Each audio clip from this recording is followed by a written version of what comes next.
So we're gonna go clockwise, starting with the big guy at top.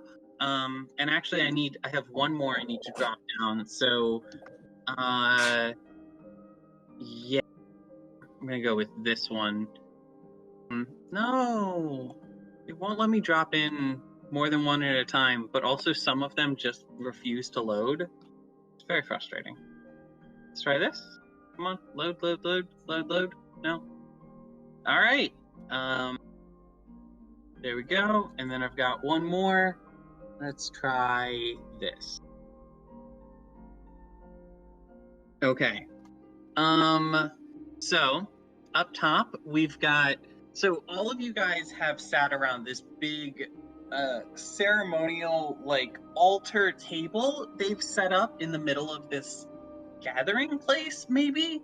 And they have decided to, because they're being hospitable, they're going to show you all of their favorite trinkets, which is a network terminal custom.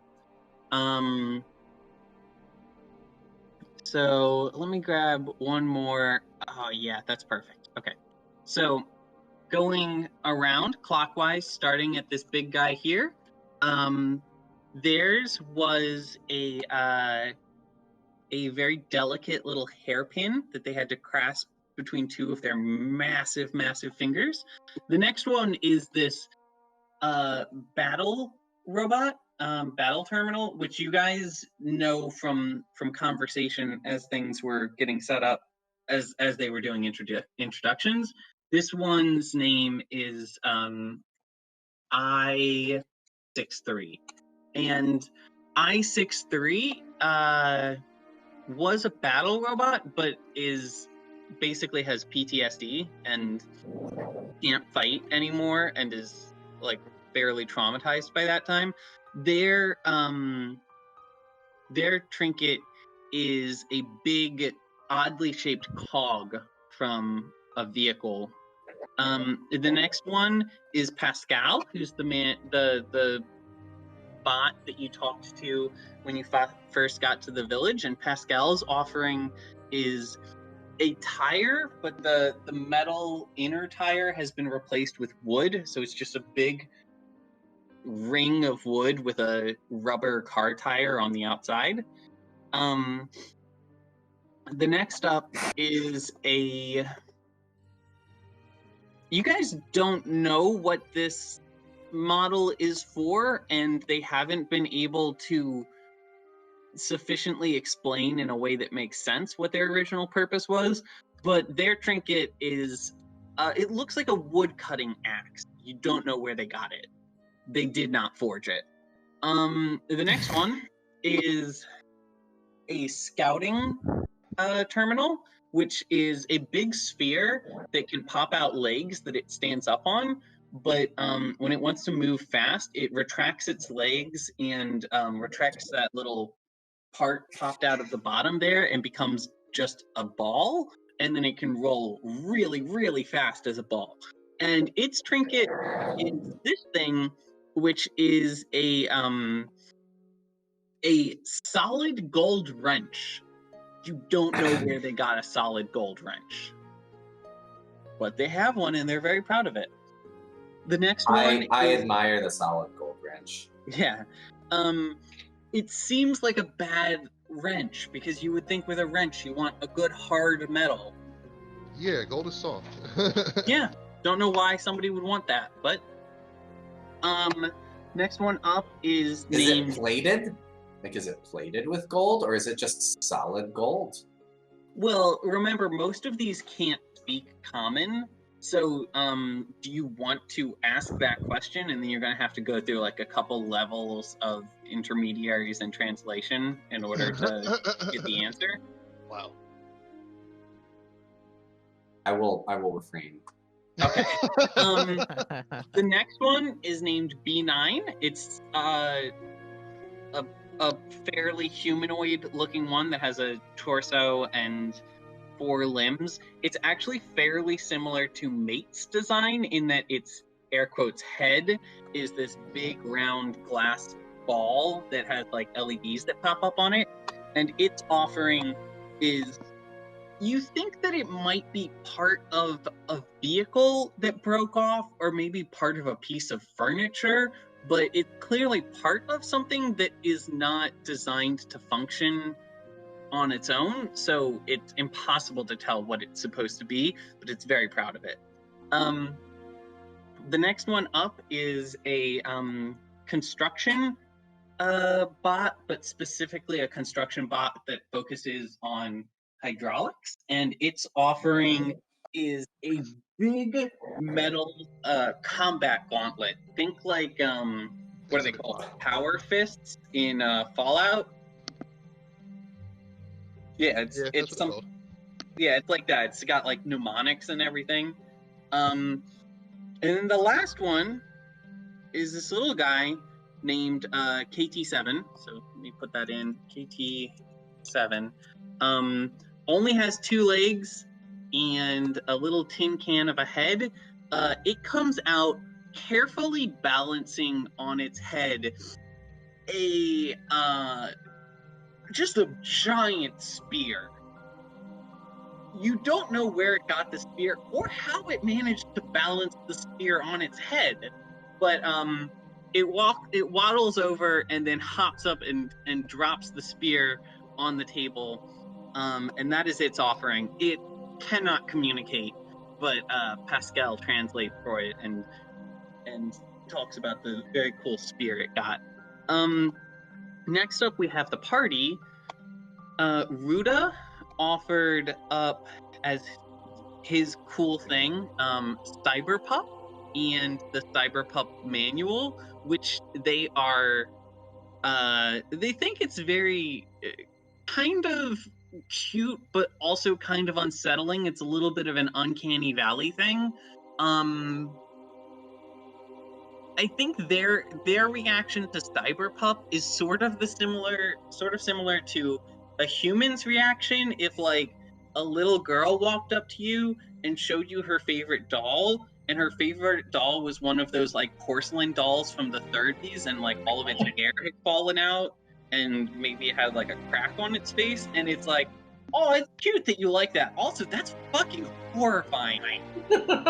Yeah.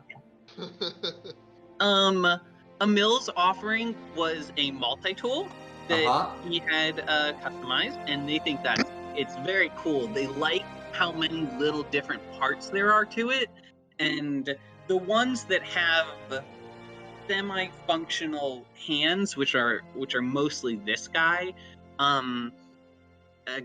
This guy goes up and he grabs it and he starts pulling all the tools out and inspecting them and seeing the way that they fold and showing it off to all the other ones, and it thinks that's absolutely delightful.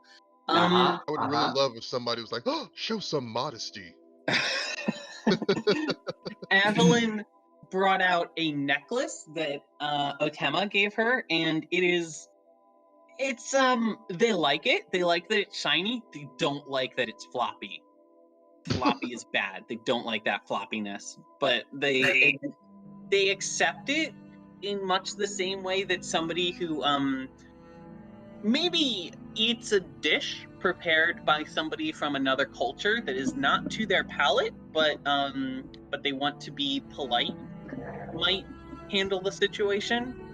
It's very like, oh, that's nice. Yeah. So they're lying.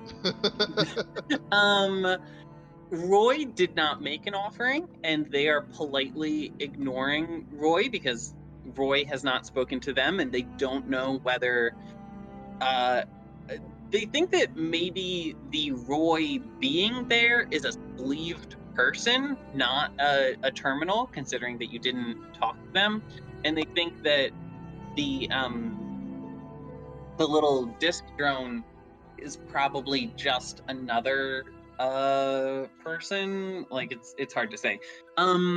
Roy is not talking, just so you know. Roy is not talking to these guys because he's very confused by what is going on. He is something that is artificial inside of something that is biological, that wishes he could remember what it was like to be artificial, and he sees these things, which are artificial beings, behaving like biological beings. So his his mind is in knots over what he sees going on. Like this practice specifically seems something that's related to like a Bronze Age era of the meat bags, and he just does not get why this is occurring. And then Mate offered the crown that they stole from the mascot in last game, and they all think it's perfect. It's real good. It's shiny. It's round. It's hard and not floppy like some weird necklace thing. Wow. And they think it's just great. Can I wait? Are they Why are they vocal? necklace racist? Can I ask something? Sure. Are they vocalizing their disdain for floppy things? No, I think that I'm actually going to say that I don't think that they have communicated that to the party. I do think they communicated that to Mate but kind of, Because the first reaction that like Amil would have is like, well, gold is floppy if you put it under enough force. Oh, total tangent that's only going to last like 3 seconds. But Kevin, earlier today, I saw a picture of water in a super state where it is both. Are you talking about like a super critical fluid, or? It was ice on the top, water in the middle, and boiling from the bottom. So it was solid, liquid, and gas all at the same time in one like 12-inch by 12-inch by 12-inch area. It was really cool. Can you send it to me? I'll see if I can find it. Okay, good. It is the god of waters. It is all the waters. Yeah, so that was pretty cool. Okay, so after the introduction ceremony has happened, they start going around and talking about business. There are two things I need to hit here. One is they want to know if Mate wants to stay with them. What's the other thing? Oh, you're just not going to answer. Okay. No, I will. I would like you to present both before I give my answer. I don't want to do it real quick.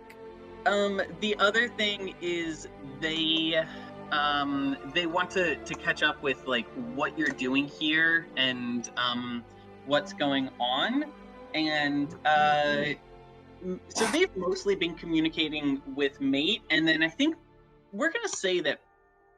Well, we've established that Pascal doesn't.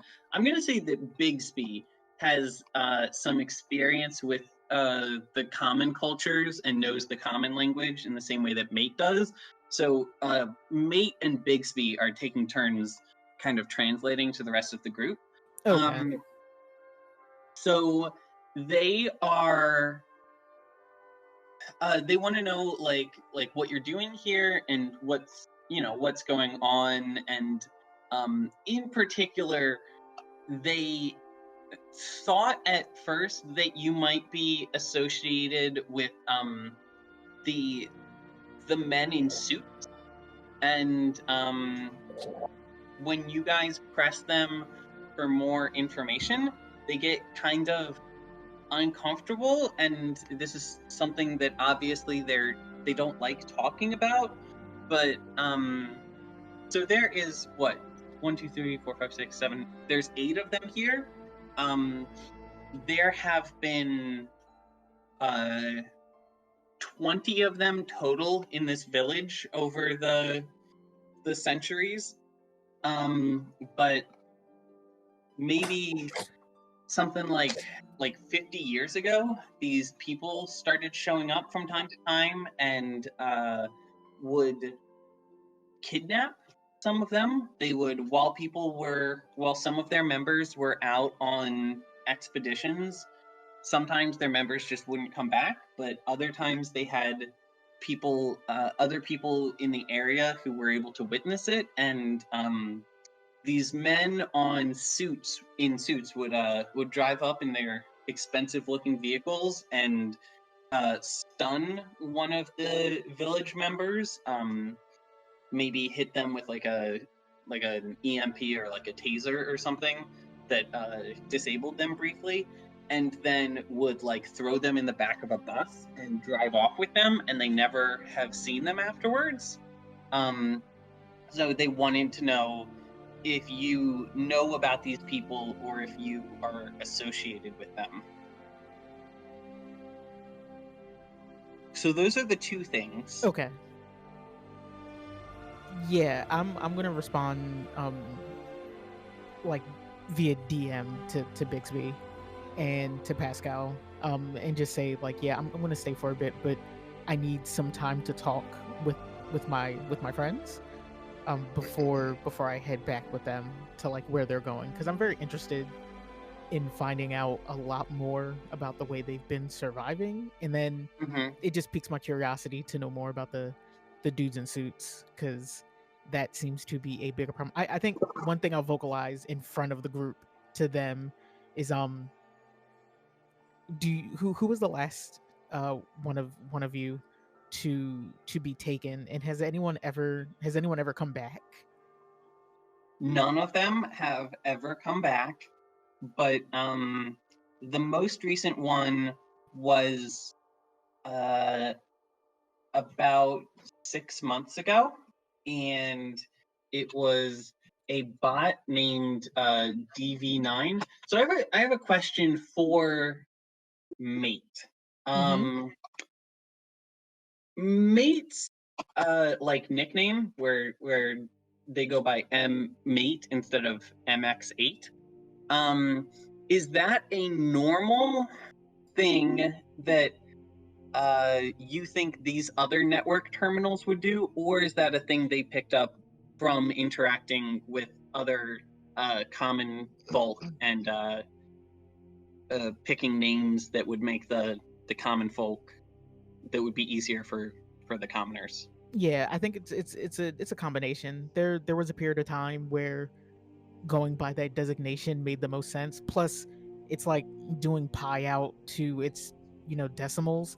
The name's much longer, but MX8 exists within that, and then Mate kind of came from that organically by spending time with organics.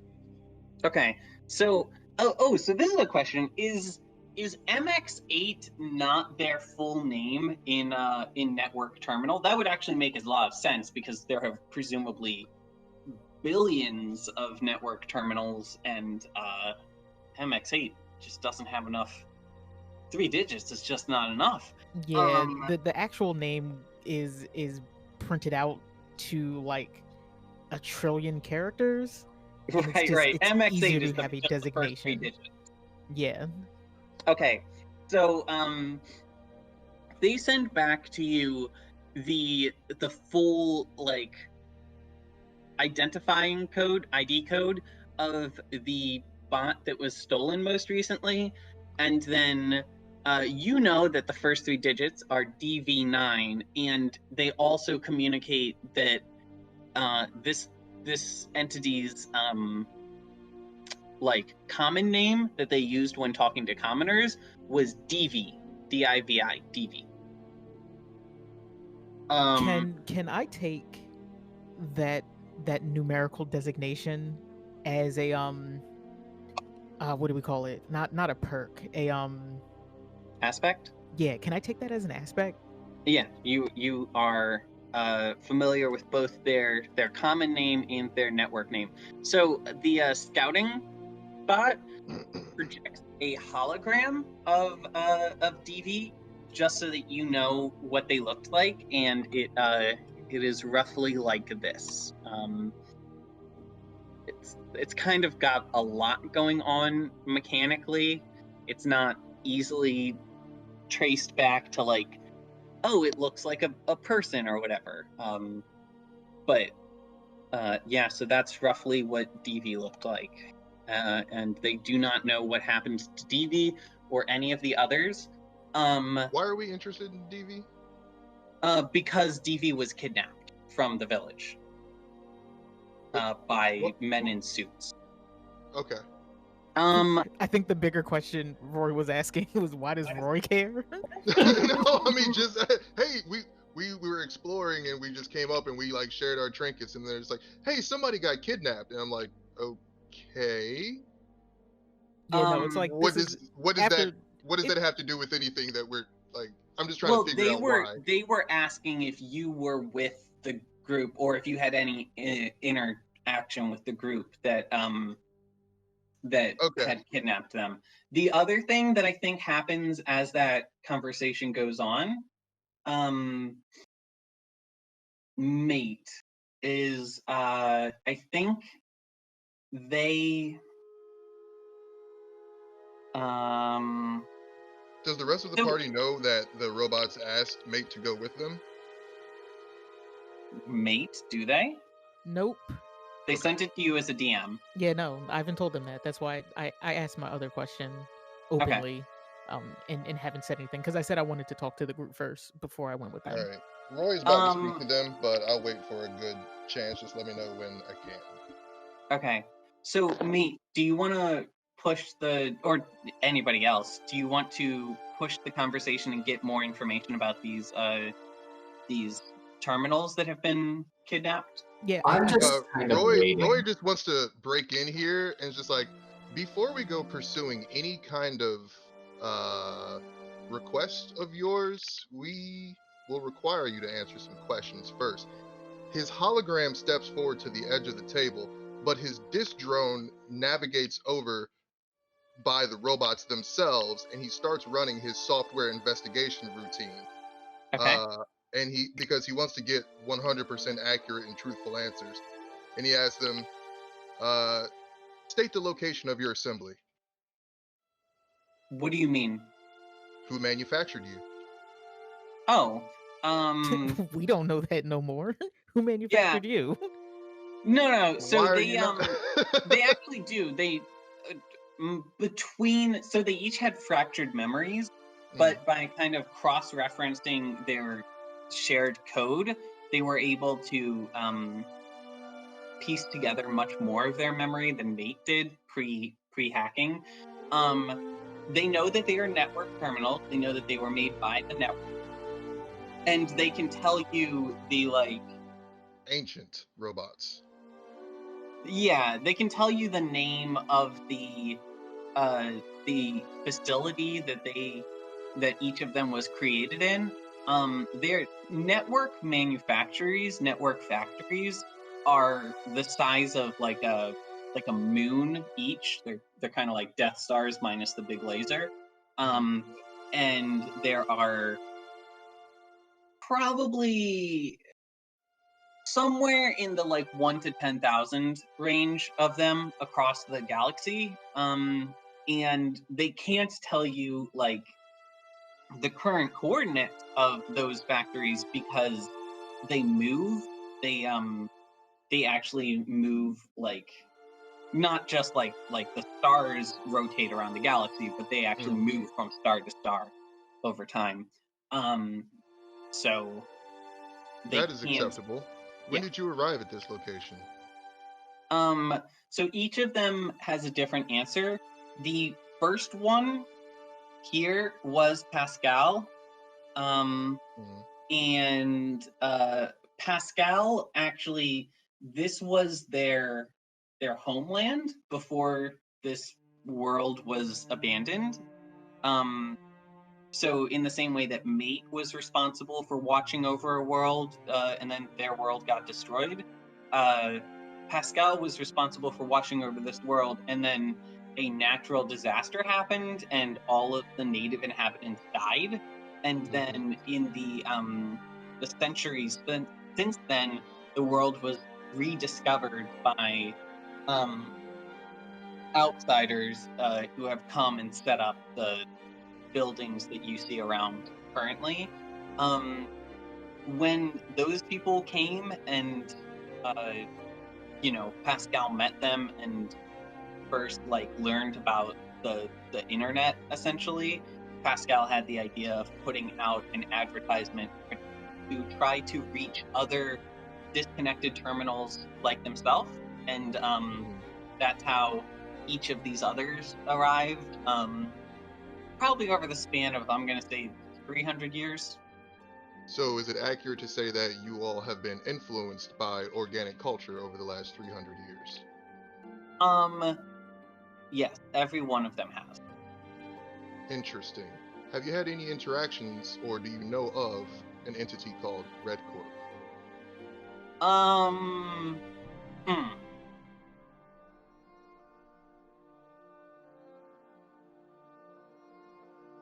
Okay, so we're assuming that in reality this conversation is a little bit more flushed out, and we're doing kind of like an abbreviated version of it. Yeah, yeah. I'm just trying to be like quick because yeah, he's sure. doing the whole investigator thing. When you do that, they ask for some more information, and eventually, I think you know what the Red Corp symbol is, like the Red Corp tattoo, right? Yeah. Roy would provide them with details of what they know about with Red Corp. If they ask further, like, what is Red Corp? Roy would provide details of what they recognize as Red Corp. So this symbols some of the coding on their various programs, some of their commercials or whatever. Some of their work and activity, and he wants to know if any of the activity on this planet, or that they have knowledge of, matches any of what Red Corp is doing. When you send them the Red Corp like logo, I think they start like it's scary for a second because they start basically playing like sirens all at once. Like they get very alarmed by that. And then this one here, the scout drone that is projecting the image of DV, projects the image, the recording they took of DV being captured, and the bus that DV was thrown into the back of has the Red Corp logo on it. Shit, that's me saying that, not really. Yeah. And to that note, I've been looking for where in the conversation I can fit this in. I do have one more question. But go ahead. Go for it. Do you know anything of enter the name of the dude who we came to this planet to look for, because I can't remember? Duke Lavoie. No, they do not. Do you know anything of Duke Lavoie? Do you know anything or Duke Lavoie's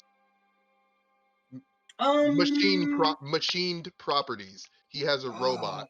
Okay, this is an interesting question. Okay, so the scout drone, who we need a name for this guy since I keep talking about him. He's going to be him? SC Krang. Yeah. Krang. Okay.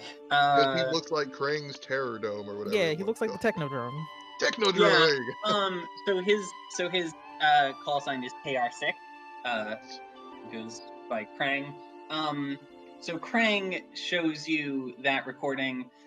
When you ask that question, Krang mentions that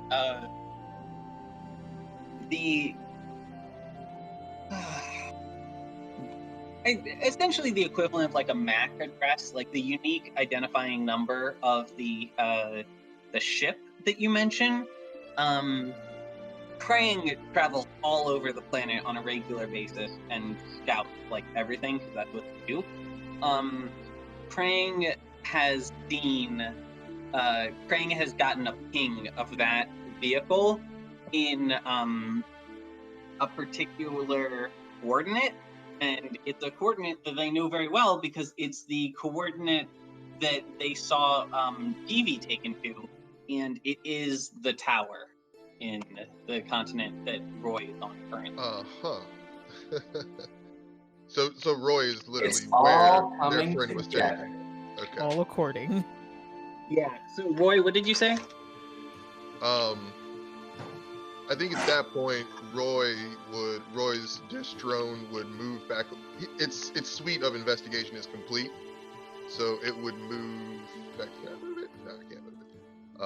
Oh, sorry. It would move back over to the rest of the party here, and basically lay out a holographic quest board that just describes all of the information that they just provided us about Red Corp, about where It's this got robot where the got a robots were. fucking blinking quest marker. Yes, it's got quest markers. It's a full ass HUD going on. So everybody on the party is on the same page. Okay. About what's happening. Then I think the hologram of Roy would turn to the rest of the party and say, I am currently at the location of this missing robot of theirs.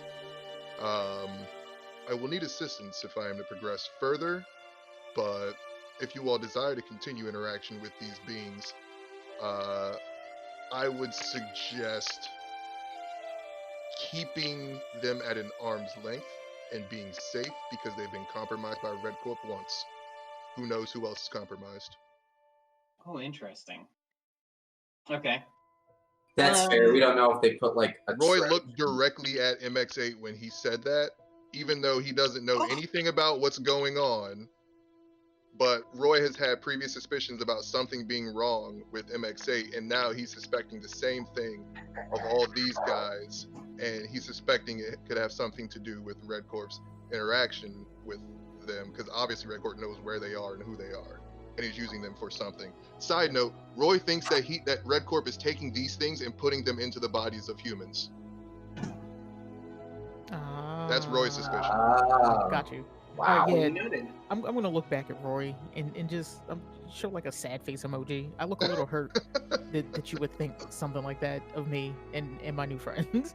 It's kind of shady. Well, also, just so you know, I'm not saying this, but Roy is only thinking of like he doesn't want you to get taken and have what was done to him done to you. Oh no, Mate understands that. Mate is still hurt by it. Also, Mate is worried that you're acting like a cop right now. Oink oink, motherfucker. Oh my god. And like that's Brutal. But yeah, no, I'm okay. So I feel like now is a very good time to ask: is the party interested in going back to go to the tower? I am very interested. Because if that's the case, I need to know who's leaving. Because I'm telling the group now that I'm not gonna go. Oh, wow. And if we're gonna hash this out, we need to hash this out right now. Also, Samantha's staying with me. Oh shit. Okay. Where is Samantha? Oh, she's right there. Behind Anwar. Also, I feel bad for Anwar. I wish we interacted with Anwar more. But we really just did that whole thing and Anwar just stood there. I want to go to the tower. Yeah, Okay, I'm gonna go to the tower.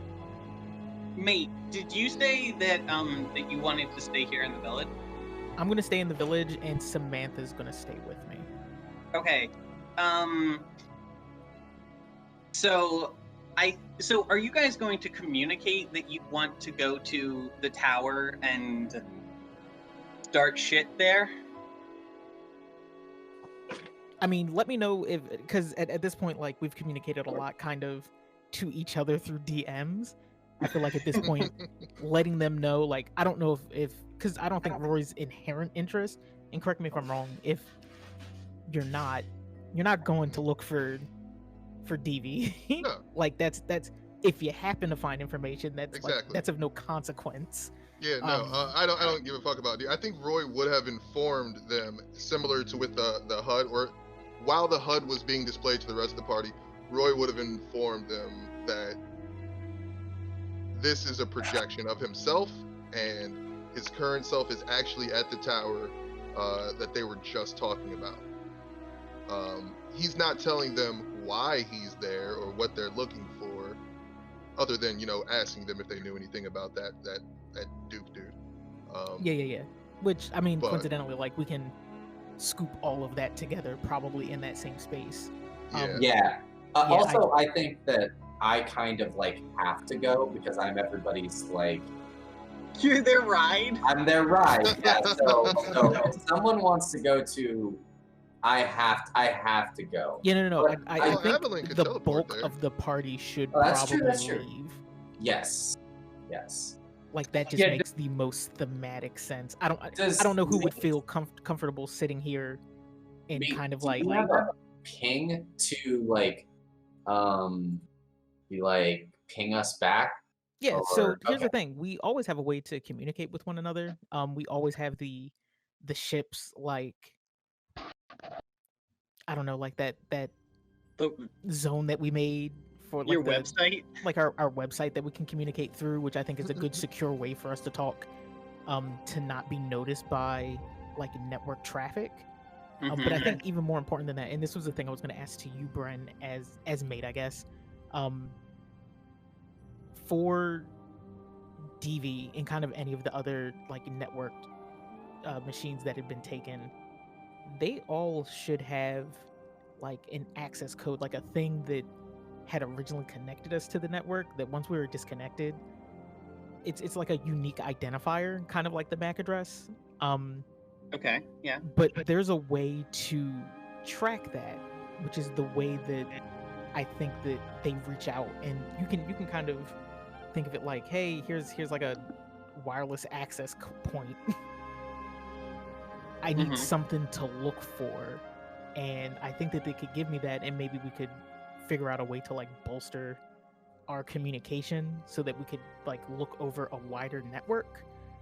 As it is right now, it's probably too narrow to do that, but I think that there's a way for me like to directly communicate to the group. Also, I mean, like, this is not of any consequence to the rest of the group, but mostly just Aveline. We email regularly, so if there's a problem, I'll email Aveline. And Aveline does that, and that's it. Well, I don't want to throw you off too much and disturb any plans that you might have been in the middle of, but if you guys could, so do you guys communicate to the other terminals in the village that you guys are going to go wreck shop at the tower? Yeah, I think that would be a good thing to do. Also, can you give me 1 second? I'm gonna be back. Okay. How are you feeling, Ruda? We'll say that we're going to run an operation there, but we're not telling them the nature, or I don't think we should tell them the nature of what exactly we're doing there. But you guys have communicated that you are not with Red Corp, right? That Yes. was one of the questions they asked? Yeah. Okay. Roy definitely confirmed that he wasn't with Red Corp, and I think they would have noticed a certain degree of caution in dealing with Red Corp. Like, not hostility, because I don't think Roy would do hostile emotionally, Yeah. but I think they would recognize caution. Okay. Cool. So, Mike, you asked how Ruda feels? Yeah, mate is asking how Ruda feels, because I feel like you've offered up your pup, and they kind of like, they didn't scoff at it the same way they scoffed at the necklace, but I just want to make sure that, how are you feeling about this right now? So first of all, I Morgan is not sure how many boops and beeps Ruda heard and how much actual like. Well, you guys had translators, so we're going to say okay. any important information you process. Got it. Okay, so Ruda is aware of the tower and everything going on. Yeah. Ruda definitely wants to go where the action is, because like this is kind of like a tea party to him. He's like rolling his eyes, a little bored out of his mind right now. That being said, does he know that mate's leaving? Yet? I'm getting ready to communicate that right now. Okay, yeah. So like up until this point, he's just kind of like, okay, everybody's just kind of standing around showing their little ding dongs out and booping. Yep. And now we have an episode title. The title is okay, everybody's got their ding dongs out and peeping and booping. Yep. Okay. Wow. I'm gonna have to figure out how to translate that to like binary. So Morgan got up. Can you all fill me in on the full details of the tower? What are we doing at the tower if we go? Just showed you a heads-up display. A what? Ruda was like just turning the other way.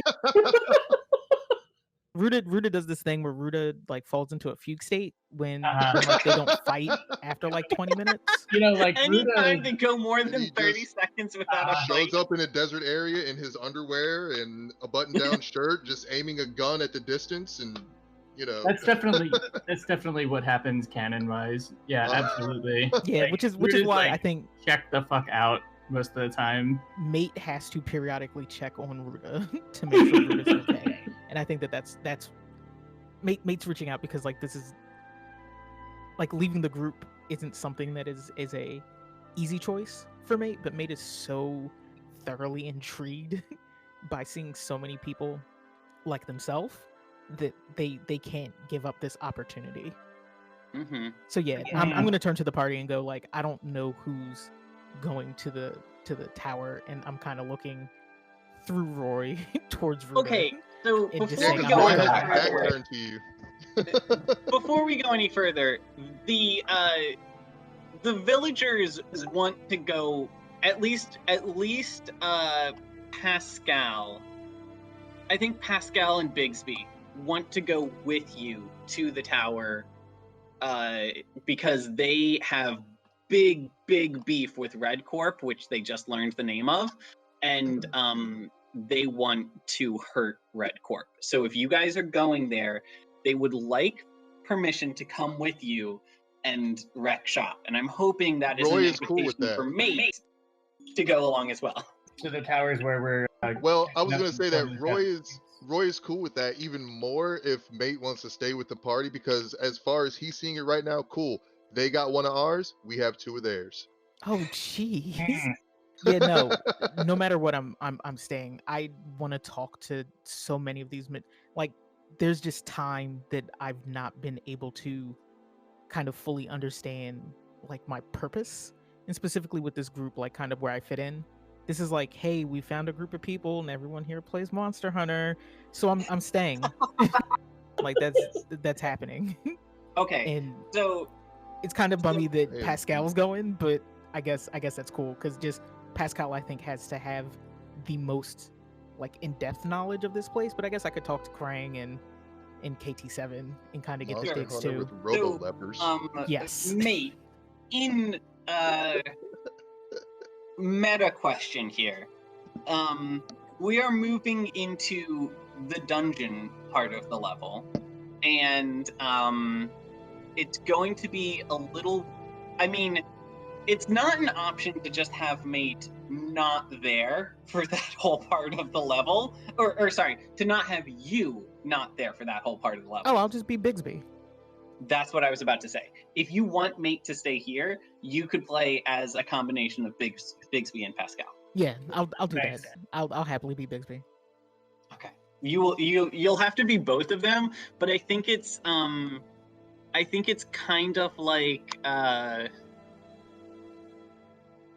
it's like Android 17 in Dragon Ball Fighter Z, how you play as her, but you also kind of play as Android 16 simultaneously. Oh, yeah.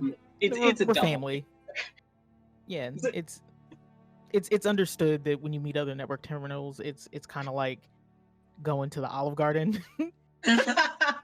So Okay. yeah, we're doing that. Yeah, I think that's a fair way to go about that. As long love as like that. the party doesn't feel like losing out on me or my skills is going to hurt while being in the dungeon. Like, I just think thematically it makes the most sense. Like, you basically presented me with gold, and Sure. I would like to see what the gold looks like. No, I really like that. And what we can do is we can say that so before next game, I'll make a character sheet for those two as like a combo character Cool for you. beans. But also we'll say that Mate has a fucking VPN hooked up to them. So anything that they see and do while they're in the tower, Mate will be able to see at the same time. Yeah. And you can, like, you know, communicate with the party in real time based on like what they're seeing and stuff like that. I dig it. I like that. Party, how are we feeling about that? That sounds good. Yeah. That's cool. Oh, I'm getting feedback. Roy is very concerned for you, MX8. Thank you. I'm gonna hold out my arms and ask for a hug if you're so concerned. Oh, can't do that now, can you? No, hologram. You're clever. Fucking Yeah, I know. nerd. I learned that on the internet. The drone just whizzes around and tips you on the back of your head. Aw. Okay. Okay. This is going to be interesting. All right. So, we're good for another hour, according to the players. I have the map ready for the first part of the tower. Do you guys want to start heading over that way? Yeah, I think we should. Yeah. Yeah. Okay. One thing, and the pacing on this is a little bit awkward. I should have done this much earlier, but I forgot, or I should have foreshadowed this, like introduced this idea much earlier. So I think as you guys are in the okay, here's what happens. This is how this works. You guys get in the Galanga and start heading back to that southern continent thing, and as you do, it's a good opportunity to like check your emails and stuff. And Samantha and Aveline, both of you see that you have an email from young Mr. Esperes, who is, you'll remember, is your current employer.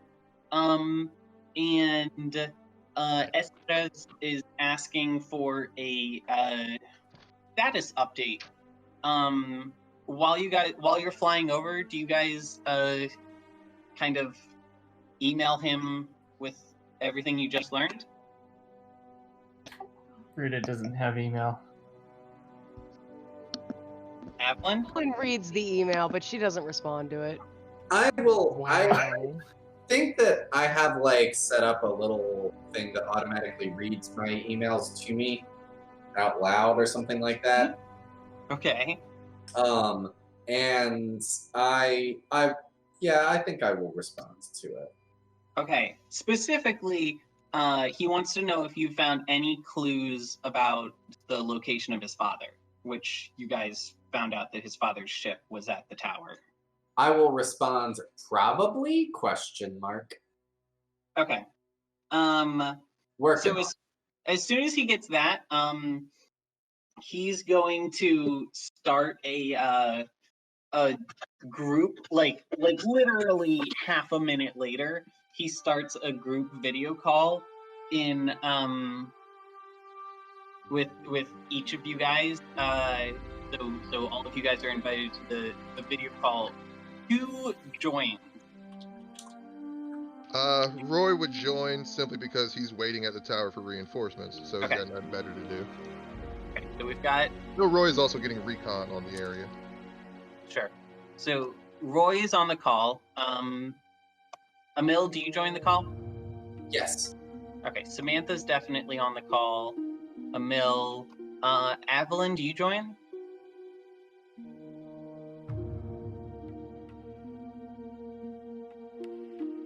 Aeneas? I think you might be muted, babe. Hello. I did not realize I was muted. But no, I'm not tuning into the call. I think that Aveline's probably just wandering right now, and if anything, she's gonna listen to it from other people's calls. Okay. All right. So, Esperes calls you, and oh man, do I still have that sprite that I used for him? It's so good. No, come on, load. I need that sprite. I need it. I found it. Copy. Let me go back to this map. Paste and Control Shift O. There we go. It's very big. Okay. So you guys get on the call with Esperes. You relay the information that you found, including that that his father's ship was seen at this place called the Tower. Do you communicate that the Tower is associated with a company called Red Corp? Yeah, I think so. Let me think. Well, if Ruda does, then Ruda does. Yeah, Ruda's not in the call. Oh. Ruda doesn't have a phone. Actually, yes. You do? Yes. Interesting. Roy will discuss or mention Red Corp, but only in the sense of them being a possible, or them being a suspect of whoever kidnapped the robots. And so it's just like we've learned that Red Corp operatives may have been responsible for the kidnapping of a robot from name of Robot Town, and they may have taken him to the same place as where your father's ship is suspected of being. Okay, that's great. All right, so with all of that, so the reason why Roy is open about putting Red Corp's name out there is because he's basically trying to bait them. He's trying to bait whatever powers are behind Red Corp into a confrontation. But okay, great. Okay, so Esperez says, "That's fantastic. If you guys think that you have a chance of finding my dad, I'd really like to be there when you go and see him. So, do you think it'd be all right if I tagged along? I could give your team's astropath my galactic coordinates, and she could come pick me up. I could go with you, and I can take care of myself. There's the dean here at the school keeps a lot of guns in her gun locker, and it's pretty easy to break into. I know the code, so I could have a lot of guns. Do you have any combat experience? I've shot cans before. Well, I shot cans when I yeah. Good enough for me. I say yes. Yeah, Roy will nod his head that he can come along, though I can't guarantee the services of Aveline. You will have to speak to her yourself about that. She's not currently on the call, so reach out to her directly. Aveline, would you like to join the call at this point? She hears her name, and so she pops in, and she gets an update on. Wait. Yeah. I had to make sure I wasn't still muted. Okay, you're good. But yeah, no, she overhears her name. She pops into the call, gets an update on what they were asking, and at the mention of breaking into a gun locker, she's like, "I'll help you, but only if I get to break into the gun locker too." And then she just bops out of the call again. Okay, fantastic. All right, so he emails you some coordinates. I think that so the way this works is the warp is not a precise thing. Coordinates don't work well with the warp. But you can each of the Primarchs, so each of the Demon Lords and each of the Primarchs are visible at any time in the warp. The Primarchs and the Emperor, and there are also Elfin gods, and so each of these divine beings are they're like a star in the night sky that you can kind of see from anywhere. But if the night sky only had a dozen stars, and you can recognize each of them by their color, their brightness, and the way they flicker and stuff like that. It's one of the first things you learn as an astropath for navigating. So astropaths can go to any place they've been to before, or any place they can see. Also, any astropath in the galaxy can go to any of those fixed points in space that correspond to the gods. So what you can do is Esperez will get one of the astropaths. He'll hire an astropath in town to send him to one of those coordinates, and then you will also go to that coordinate and pick him up there. Does that make sense? Yeah, it's for some reason I'm equating it to we're fireplace jumping, like we're in Harry Potter or something. Yeah, no, that's a great way to think of it. Awesome. Okay, now because you mentioned that you wanted to help him break into the gun safe. What happens is, like 5 minutes later or something, you pop up at in one of the. You know what? I think it might just be Earth. I think you just pop up on like one of the major cities of Earth, which is Baltimore. pretty huge. What is Earth like? Does Aveline have time to go into like a department store? Like, I'm really curious what Earth is like in 2700. because you just know she stopped to do some shopping. Everything is orange, like Blade Runner 2049. Wait. Hold on. We're gonna figure this out. I'm going to. I came up with there's a random city generator, on the internet. I'm gonna rerun it and see where Aveline. Do you want to see where Aveline pops up? Yes, absolutely. Yeah. Okay, you pop up in Salvador, Brazil. Oh shit! Ooh. Robo That's great. Bolsonaro is still running things. Oh. Robo answer your Lula has question- devastated the countryside, battling him with his communist forces. Actually, wait. Hold on. There's a list of 6 of them. Did you want to go with the first one with Salvador? Did you want to look at the other options, or are you good with Salvador? Nah, we're good. All right, cool.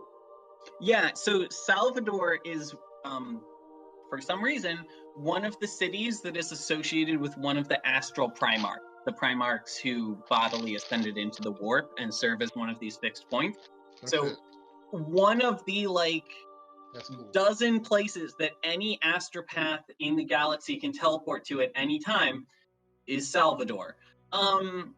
So, Aveline... I do just want to ask real quick, by using these, main points that, the Primarchs set up, systems, are we? No, I mean, it's like arriving at an airport. In fact, cool. there is an airport, essentially, like a Astropath port. 12 city block wide airport, dedicated to this particular point that all People of the randomly astronauts appear are here, part so of. be careful here. Okay, so you arrive there, and you have a second to check out a department store while you wait for Esperes to arrive. You find him a few minutes later. Do you want to say what you did at the department store, or were you just shopping? She just bought tons of outfits, and the second she meets up with Esperes, she's dumping the bags into his hands, carry these for me. Let's This go. is great because you find him. You immediately look for some arms to dump them into, and you see that Esperes is standing there, dressed like before in his little monk garments. He's no longer carrying his staff of office. Instead, he is carrying a gun safe. The gun safe Oh my god. is the size of him. You do not know how he managed to lift it, but he is not doing well under its weight. He's really struggling. Oh my god. Eveline's gonna reach out and touch the safe and port it back to the Galanga real quick. Okay, that's a good thing to do because he was not having a good time carrying that entire gun safe. But you know that she just does it in a way where she's really impatient about it. She goes to hand off the bag, she sees that she's carrying a safe, and she's like, ugh, and she touches it and poofs it out of the way, and then she dumps the bags in his hand. Immediately drops 20 pounds of clothes. Yes. That's fantastic. Okay. So I want to talk about what Ruda's conception of Earth is, because the only thing he knows from Earth is the superhero channel. Yeah. That shows on Space TV 24/7, and his favorite superhero is Flash Gordon.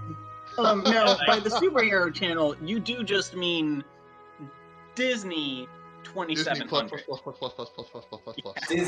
Disney Channel 2077. Yeah, that's right. Disney in 2777 turned into just a superhero channel. Yeah. But there's an American vintage channel from the golden age of television in America in Space TV, because they can get those space archives. And Ruda is just obsessed with American culture back in the 90s and the 2000s. because he's very much a bro. Okay, great. He's giddy right now. He's in Brazil. He's like all he's thinking about is like bro life. No, hold on. Is he in Brazil? Aveline, did you take him along? Wait, did Ruda ask to come along? Well, Yeah, he does have 4 arms. definitely took the chance to come along. Like he was like giddy about it because he's like, oh my god, we get to go to Earth. Never gone to Earth before. Oh yeah, absolutely. If Ruda wants to go to Earth, we're going. Okay, great. Yeah, so Ruda's just kind of like running around in the department store looking for anything related to superheroes. Wow. So here's what you need to know about Earth in the year 2746 or whatever. Yeah, I'm really curious. In the year 2746. The entire planet is one giant city, and the vast majority of the planet that people live on is like the upper 50 floors of the city, which are all connected by like catwalks and stuff. Cool. Oh, so it's like the movie Brazil. Or Judge Yeah. Dredd. From ground floor up to floor like 100 is just like a Mad Max crazy bandit wasteland. Wow. Yeah. Guess I wasn't far off with the Bolsonaro joke. Nope. Yeah. Fuck. Okay. So you guys pick up Esperas, and then you arrive back at the Galanga. I should have gotten a map of the Galanga at some point. It would have come in handy for us to have scenes in. We're still on the robot map. Yeah. Are we? Hold on. Let me grab the rest of the company. And then this guy. And then I'm just gonna... We're dragging your whole party up north a bit. And we're gonna make this thing real big. There you go. So this is all... So everybody up here at like the north part of the map, northwest part of the map. Yep. Okay. So, Aveline, you want to help him crack open the safe. What is Aveline's go-to strat for cracking a safe? Oh, he did say that he knows the pin to get into it, but I think he just knows that you're so excited about it, he wants to give you the opportunity. Does the safe have like a computer kind of thing, or is it just like a straight up traditional thing? No, it definitely would. Can I hack it? Sure. Make a software roll. I don't know if I've actually done any of my Sage stuff yet, so this could be dangerous. My character sheet. Sorry, if you're hearing this sing profusely, that's my fault. Because I'm having to cut up silkworms, and it's fucking disgusting. Bro! The lizard? Yep. She loves them, but oh god, they're so fucking gross. You gotta cut them up because they're too big? Yeah. Yeah. And, I mean, the ones that I have are dead. I have some live ones on order, but... My lizard literally will not eat dead things. Try silkworms. There are a lot of lizards that won't eat dead things will eat dead silkworms. Interesting. Because they hold they're composed 76% moisture. So it's not like they're dead or desiccated. No wonder they're fucking desiccated. disgusting. But yeah, they like come in little tins, the same as like cat food, and you open it up and it's just like, ugh. It's like a bunch of dead roach-looking things in gel. Okay, all right, I'm googling it. Okay, so yeah, Google that Aveline, your software check failed and you actually Aw. set off the alarm on the system, and it started Oh, those locks. calling the cops to inform them that somebody is trying to break into the gun safe. Now, it does still think that its location is back on Earth's moon, where Esperez was studying back at the Royal Theology Academy. Oh, that's So the cops are heading there, but it's mostly at this point just playing a loud blaring noise. So what are you gonna do?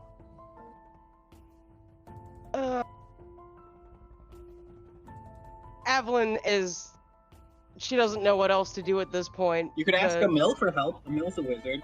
With Yeah, her I think that's literally what she does. She just starts yelling for somebody else to help her. Ruda's like, what the hell did you do? Sorry, Amil? it turns out I'm a much better teleporter than I am a hacker.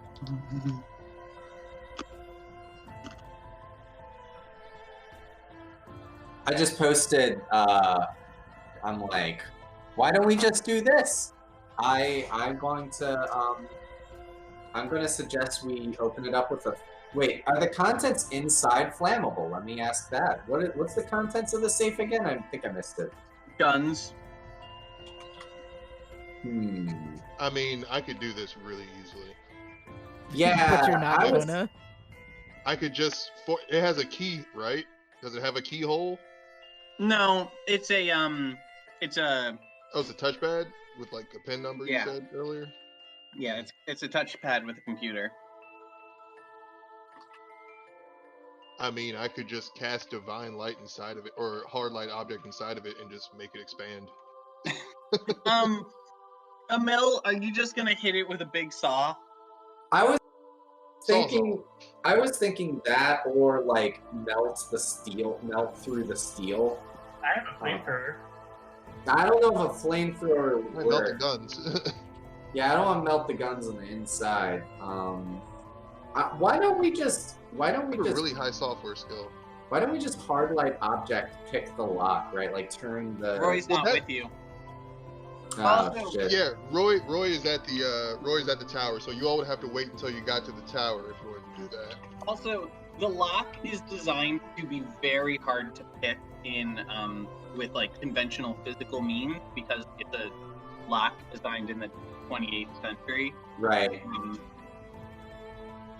So I think that the like inner workings of the lock are distributed across the entire inside of the safe. So like you not only need to move, correctly position the tumbler in front of like where the keypad is, you need to correctly position the tumblers on like there's like a separate set of tumblers in every like 4x4 inch section Yeah. of the safe. okay, who on the ship has the highest software skill?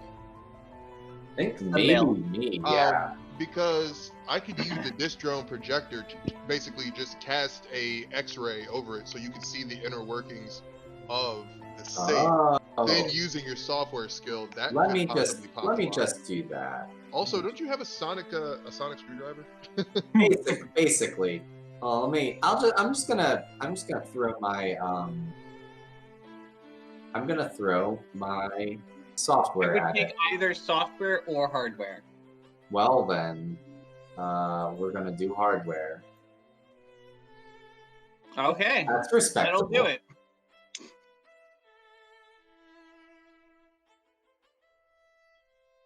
So you basically just cut the safe open. Yeah, I think I Um, just cut the safe open.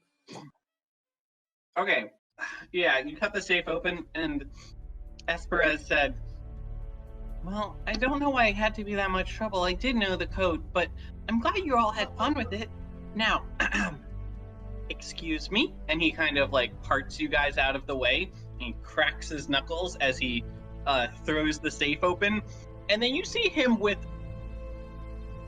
a little more confidence than you're probably comfortable with. Start stuffing all of the guns in the safe under his robes. So, or no, I've got it better. He just like pulls out a sack and stuffs all of the guns inside the sack, and then says, excuse me, I'll be right back. Where's your bathroom?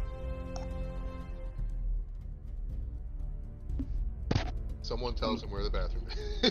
Amil, is there a bathroom? I think we actually even had this discussion. I believe I put one in, but it is Okay. I put one in because I realized that was something that people are going to need to do. So he goes to the bathroom, and then like 10 minutes later he comes out and he says, all right, check this out. And so he reaches inside of his robe with his right hand, and he pulls out just a very large submachine handgun, just a machine pistol. It's very big. It's basically an Uzi. And then he sets that down on the table next to him, and then he pulls out another one from the other side, and he sets that down on the table next to him. And then he kind of flicks his arm out to the right, and you see a shotgun pops out on a little holster that he has attached to his arm. And he's like, and then he retracts that back down, and he does this other thing, the same thing with the other side, and he flicks that back in, and then he goes, and now this is the best part. And he reaches behind his hood, and he pulls out a grenade launcher. Jesus. He's like, bro, we're just gonna get along just fine. He gives you 4 high fives. Yeah, he's now Meryl from Trigun. And then he stuffs all of his guns back into his cloak. He says, all right, go. I've always wanted to bust a cap in someone's ass with these things. Oh my god. Ruda teaches him how to Things I never thought I'd how to say that with like style. Just like I always imagined my mom did. Also, this music is great for this moment too. Oh yeah, this is very jaunty. Okay. You guys, give me a second. I'm gonna throw down the next map. All right. Is that a good map size? Let's see. Maps and stuff. Tower. Okay,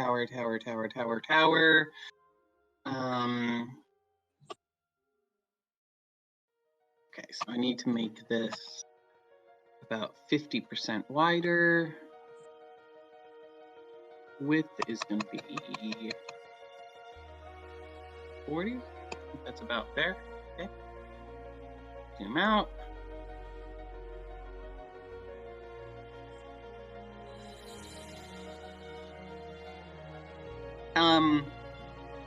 While I'm doing this, how are you guys approaching the tower? Head on, apparently. I mean, it's your guys' call. Roy has been there doing recon this whole time. So, Yeah, I think that like Roy might have some insight. Yeah. Okay. So Roy, things you know about the layout of the tower. Actually, I'm gonna go ahead and I'm just gonna show it to you, and then I'll let you decide. So that is on the map layer, and then I mean, I was going to just say we're doing it straight up like Die Hard. Security is lighter at the top, heavier at the bottom. So the solution is to go in through one of the windows toward the top. Take this shit like the Nakatomi Towers. okay. I love it. So I'm moving everyone over to this new map. I'll get the players in a second, but you will see this sketch I did of the general layout of the tower. Wow. Everyone sees this? Okay. Jeez. Thing you need to know, between here and here, you see how it's like transparent? Yep. That is where I ran out of space on the page and I had to abbreviate it. this is actually very tall. There's so if this is one section, there's probably like 13 of those sections between the ground chunk and the top chunk. So the general shape of this building, yes, and then there is those sections are all glass, and you can see a like elevator tube through the glass. There's nothing else in those floors visible through the glass. It is empty space plus elevator pipe. So the general layout of this building, and it's not included in this drawing, but on the ground floor, you've got a fenced-in area with a parking garage and a hangar, and then a like, a little bit of courtyard, and then the ground floor like bottom complex, which is a moderate-sized building. And then from that ground floor complex, it narrows down into this big, thin tower pole that is like 13 stories tall. And then on the 14th floor is a very wide square shape. I've been thinking of it a little bit like the Space Needle. That's the one that's like a big Seattle one. Yeah. So it's kind of similar to like the Space Needle in shape, except coming off on the four sides of that box are beams, and at the end of the beams are some kind of big like electrical generator type thing that seem to be maybe passing energy back to that top section. And then there is another like ball at the very top of it that might also be for generating energy or something like that. Amil, can you make a hardware check for me? I can.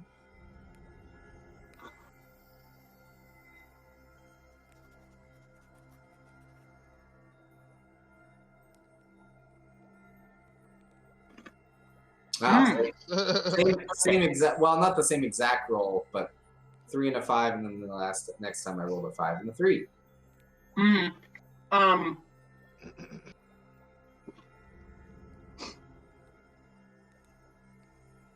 Eights are like tied for second and third most likely number you could come up with. Right. Yeah. True.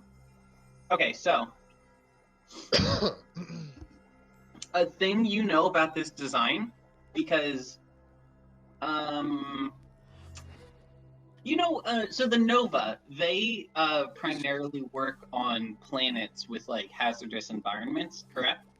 Yes. Where there's That's like, one of the ways that they're used in the galaxy's workforce. Right. So you've probably seen something like this before, and Okay. Kevin, I don't need you to correct me on the science for this. This is I'll some try not sci-fi to. bullshit. I'll try not to. Okay, so it is the purpose of this design, because you've seen this before and you probably actually know a little bit about the physics behind it. These 4 silos on the 4 edges coming off of the big disc up top, the big like pizza box. Those 4 silos correspond to 4 points under the earth that are what is the subterranean energy generation? Geothermal? Is that the word I'm looking for? So yeah, they use so anytime you see this, it is a method of just squeezing out extra energy for a building. So the if you're seeing this, there's almost certainly a geothermal element going on underground as well, and then a tectonic element going on that is generating like like friction energy from the tectonic plates, and then these big silos up top, they like synchronize with those tectonic plate points down below, and feeds all that energy up top and kind of multiplies it using the energy from the weather that they generate as well. It's a little bit like the thing that you see in all the Frankenstein movies of you have like a big It's like a lightning rod, but instead of shooting up towards the sky, it's like shooting down towards the ground and absorbing geothermal energy. Right, it does both. So it both collects electrical charge from the clouds that pass through it, which is probably why it is as high up as it is so that the clouds will pass through it when it's storming. Fun fact, I almost said ceiling and felt really dumb. and also it generates energy from the tectonic. So the whole thing going on here, whatever is happening in that floor is generating a lot of energy. Or not generate, but requiring a lot of energy. Brandon, I did a good job accepting that. Thank you. Uh-huh. Well, you did until you said that. All right. That's Okay. fair. Okay. So that is the general layout of the building. This is the like ground level. Wasn't this kind of out in the middle of nowhere though? Yep. Where does the parking garage, like, who's driving into the building? Well, you remember robots. You remember that Duke Lavoie was renting a car and driving it to this location.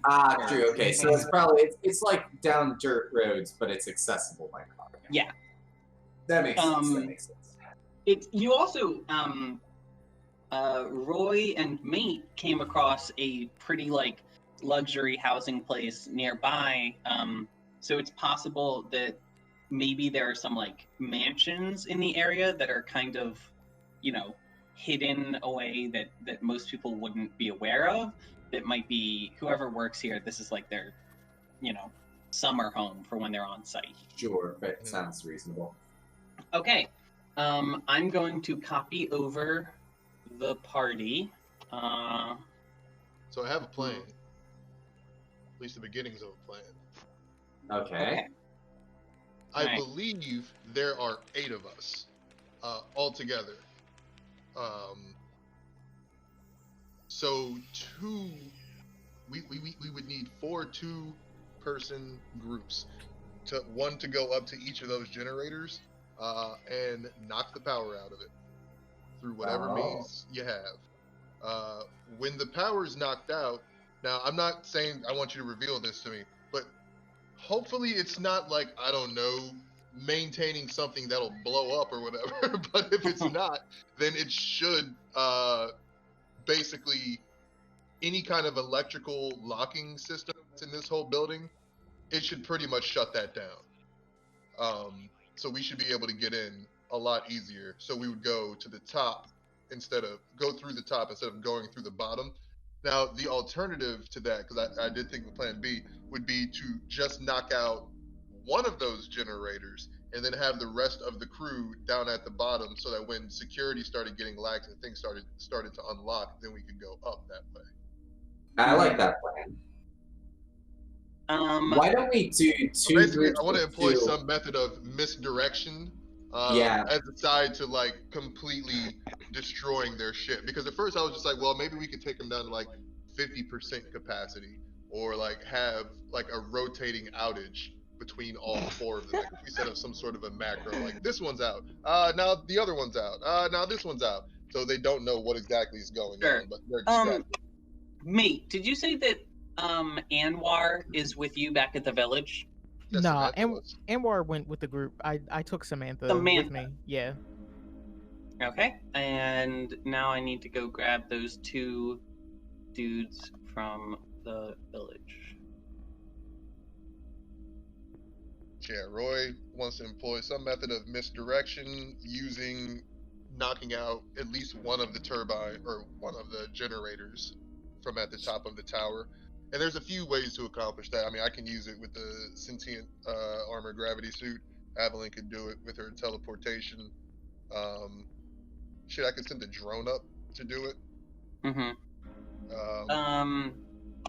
Okay, so a few things before you guys start doing this. I assume that you guys are kind of in the like on a hill nearby, looking at the facility and kind of making plans. About a mile out. So I have been a little bit busy getting all the sprites ready and stuff like that. So Roy, you have found something that probably got your attention while you were scouting the area. Let's see, what's a good mech icon? I like this. Yeah, I think I'll use this one. Okay.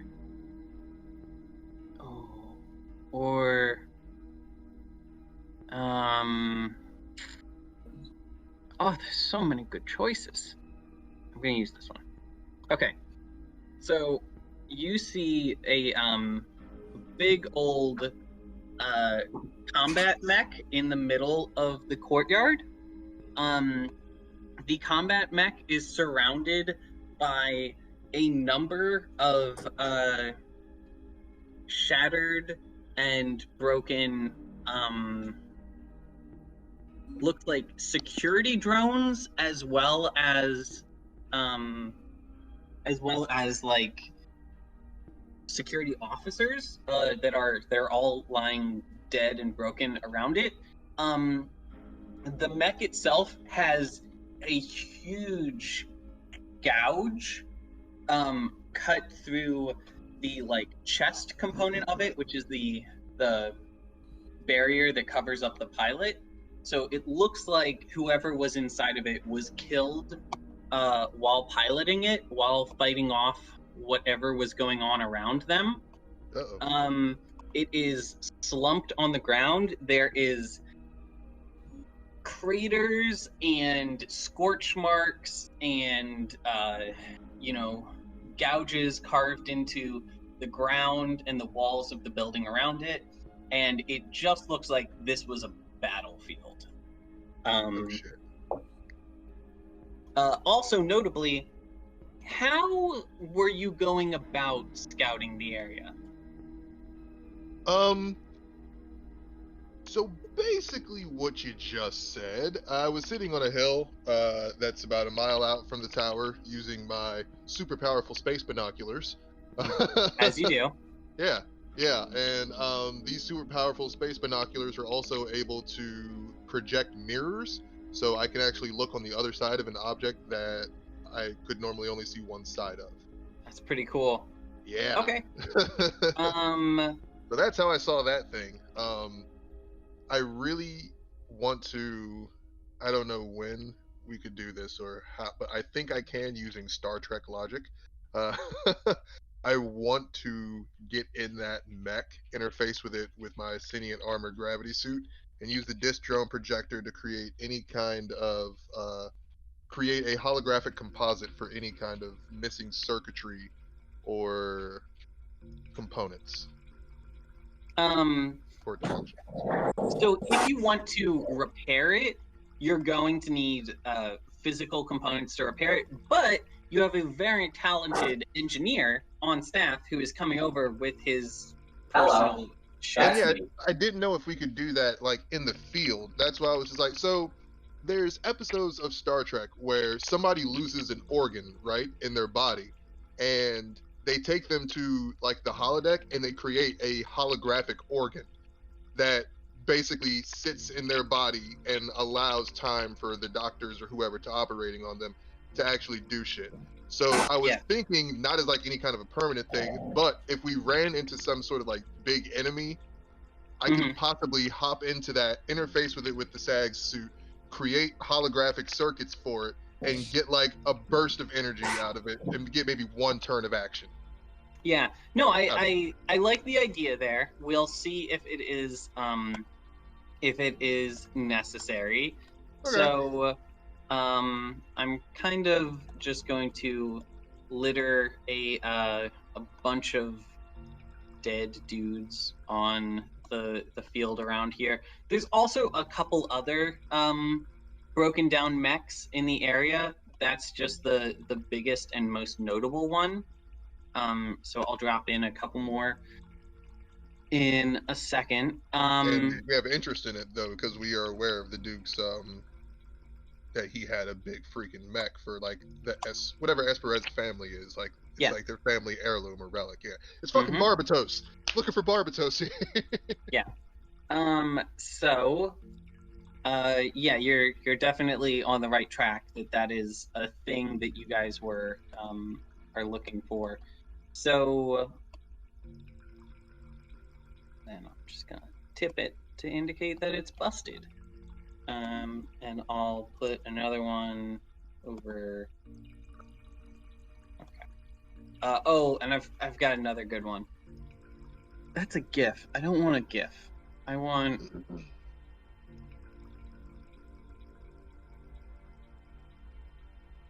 Roy sees the mech suit and sees it as like a giant fallen hero. Especially because of the dead people around it. Oh shit! I've got a much better one for that big broken mech suit. We're using that instead. Cool. Oh damn. Xenogears? No, actually, Gundam. It's it's the bad guys, the rivals gear from the original Gundam series. I'm pretty sure. I know. We just started watching Gundam Origin. We've gotten through the first 2 episodes, which I think are like an hour apiece. Is Gundam Origin the one that focuses on Char? Yeah, but it's a more recent creation, so the animation is way better than the first series, which was like from like the late 70s or whatever. Oh, that's cool. Yeah, Gundam Origin Char's is good. I've seen counterattack. the first couple of the Gundam Origin. I'm pretty They're sure really good. this is Char's mech at some point. I think so. I think so. Like he's still a kid in what I'm watching, but and his name is like Castabal or something. Mech, yeah. Okay. Castabal, yep. It's a good story. It's a good game. Or not games, excuse me. It's a good show. So, that is the situation. How do you guys want to? Oh, there's also a crashed down helicopter in the area. Whoa. I'm just trying to find a good icon for it. So yeah, what you doing about that? I think Aveline and Esperez should teleport up to one of those generators and fuck it up. 2 reasons. One, to distract Esperez from this robot where likely his father's dead body is. Yeah.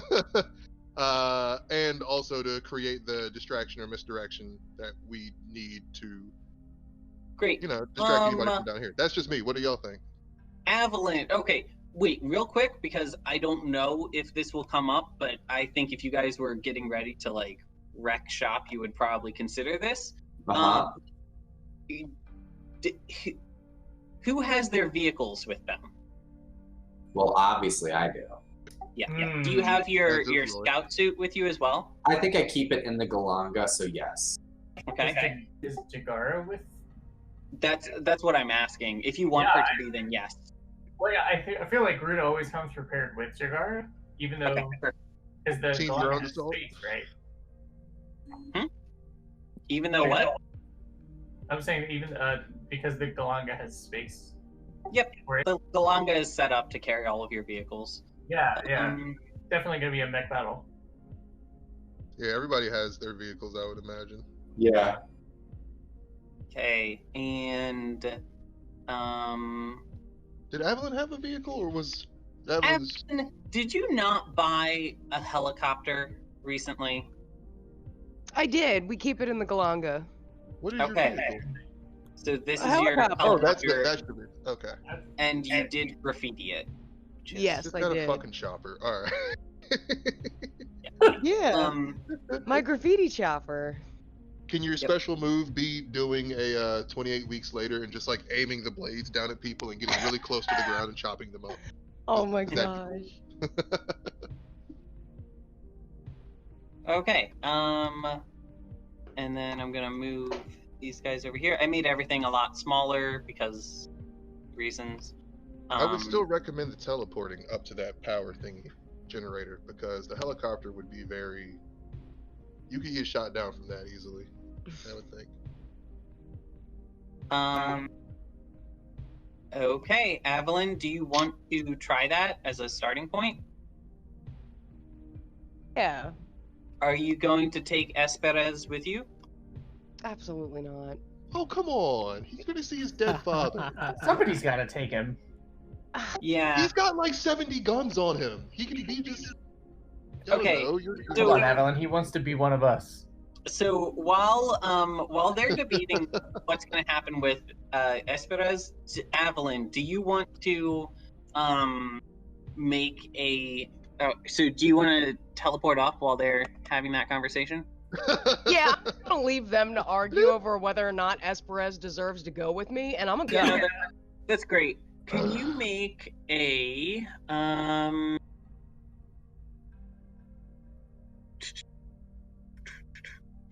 Can you make an acrobatics check for me? Absolutely. Okay, so I'm using that in to represent your like reaction speed. You get up there and you so you teleport, you just like pop out of existence, you pop back into existence right next to one of those things, and you have just a moment of warning as you feel like static electricity building up around you, and you start pointing yourself back down to the ground, and you don't get out quite in time to avoid a massive Oh, god burst damn it. of static electricity. So you're going to take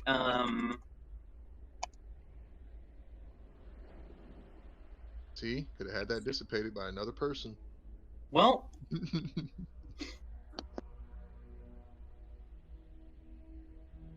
I could have, but my whole Okay. worry with taking him up there was something like this happening. Oh, so so you're trying I'm to glad protect I him? didn't. so Okay, you're going to go fair. ahead and take 2 points of physical stress, and I need to make sure that everyone is capped off on everything except for fate points. So you're going to be at 16 out of 18 medical stress. Okay.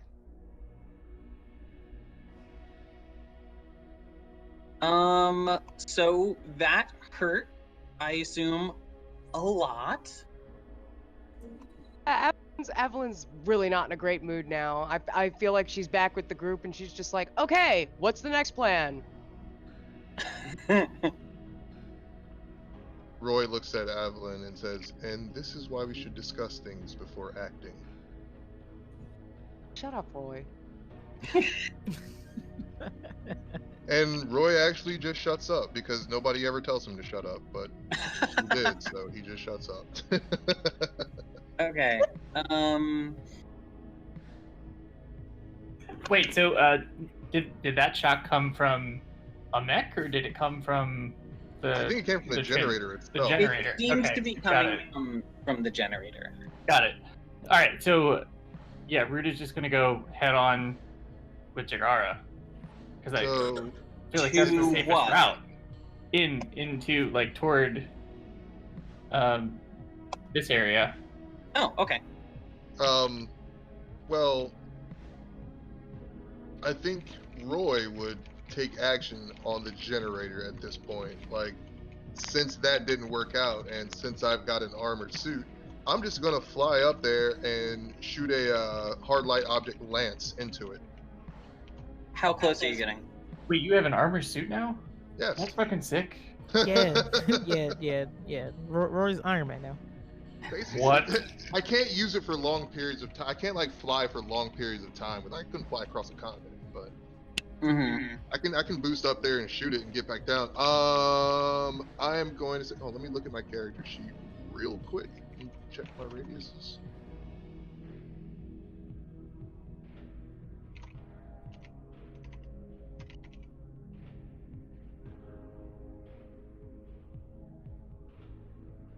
No larger than 5 feet in any dimension. Okay, so I'm going to stand about, or not stand, float about 60 feet away from it. 60? 60, yeah. And Okay. I'm going to shoot a hard light lance into the generator. Make a resolve check for me. Okay. Ah, fuck, why did I just click away from that? Oh, this is perfect. This is gonna be Roy's dude.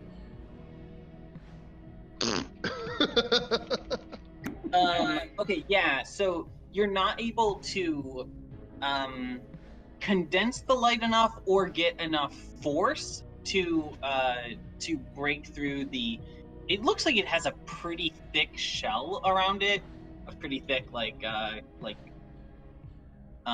maybe ceramic or maybe some kind of very hard bioplastic shell. You're not able to get enough force and enough hardness to break through it. I think you scratch it and you leave like a small dent, but you can guess that if you did that same thing, like from now until the time that your suit ran out of power, it probably wouldn't be enough to pierce through. Yeah, so it has like a shield of some kind? I mean, just a physical shield. And then a static electricity shield as well. Yeah. So, So it's got something that's resistant to physical kinetic damage. Amil, don't you have some badass like laser sniper rifle? Kevin.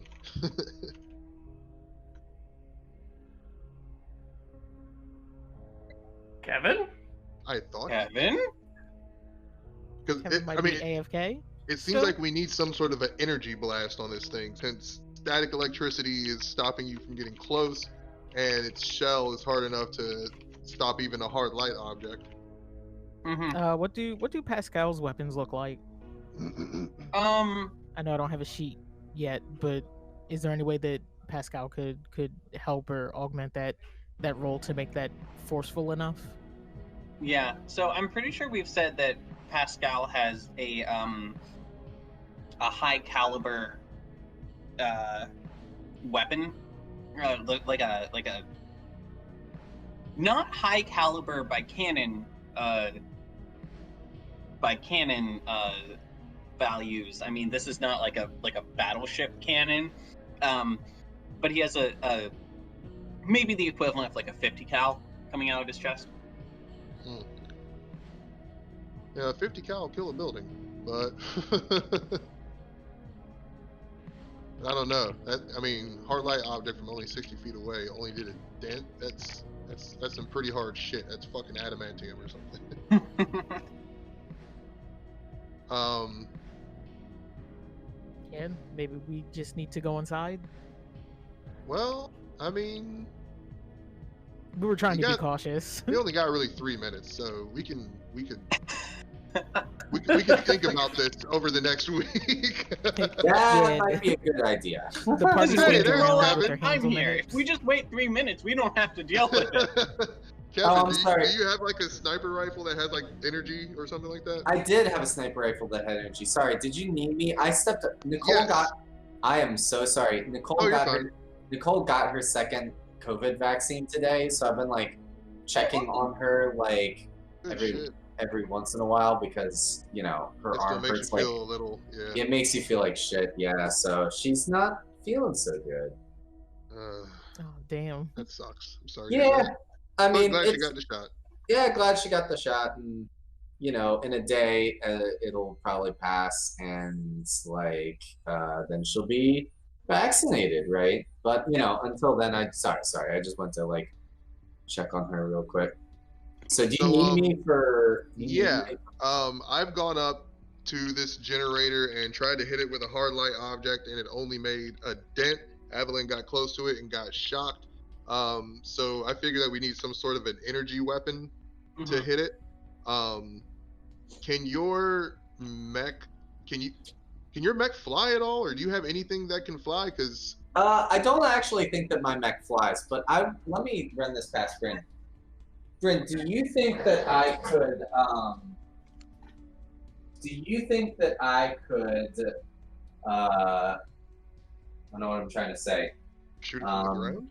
I'm gonna just like parkour up the like side of the parking garage and then get a good vantage point and then pop it. You know what I'm talking about?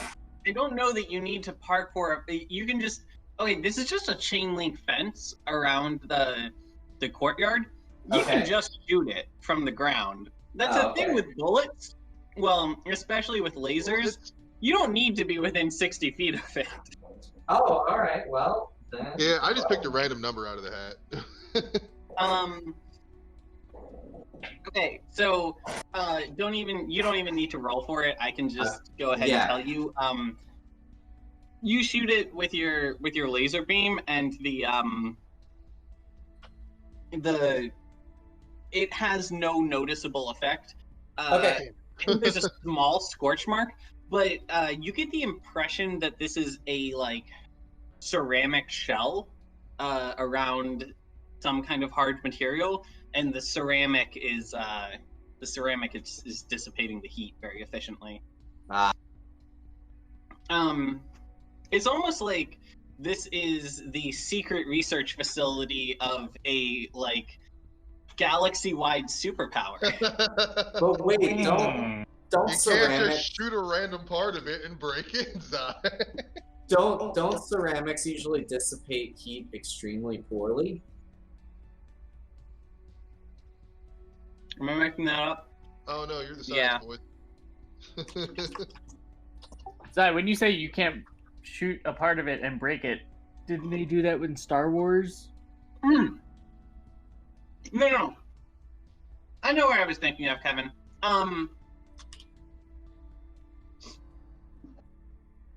Ceramics are very good conductors, so it's kind of like a Faraday cage a little bit. Aren't most ceramics extremely poor conductors? No, you can heat up ceramic really well, can't you? Heat it up? Yeah, they make like pans out of ceramic and stuff. Well, that wouldn't be conducting. We're getting into the weeds. I'm sorry. Okay. In any case, how about if all of us got onto the back of the Galanga, opened up the hangar bay, and then just shot it with every weapon that we have? Everyone shooting at once. Mechs, people, mothers, daughters, everybody.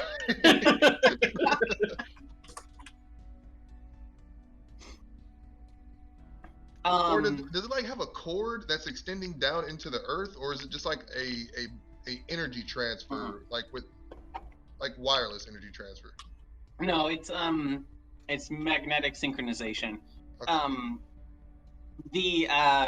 The closest equivalent to a cable is the thing that connects the pylon to the main disc of the top floor, and that is kind of like it's shaped like a walkway. It's like 15 feet wide. Okay. Well, I mean, because my feeling is if we all just walk in here like the way Ruda is doing, then something is going to get triggered or set off, and we're going to find out how many more of these guys who are dead are left. I will, so one thing that's worth noting, you guys have been doing this for a couple minutes now. Nobody has like come out to talk to you or anything. Nobody has responded to your activities. So, something to think on for next week. I'm cool with that. I still like the everybody shoot at it idea. Like, Yeah, I like that too. Roy is a simple artificial intelligence. Okay. All right. Regroup next week. Yeah, we'll circle back Sure. around on this. Yep. All Good right. game, everybody. Good game, y'all. Yeah, yeah. Bye, everyone. All right, See ya. guys. Catch you next week. See ya.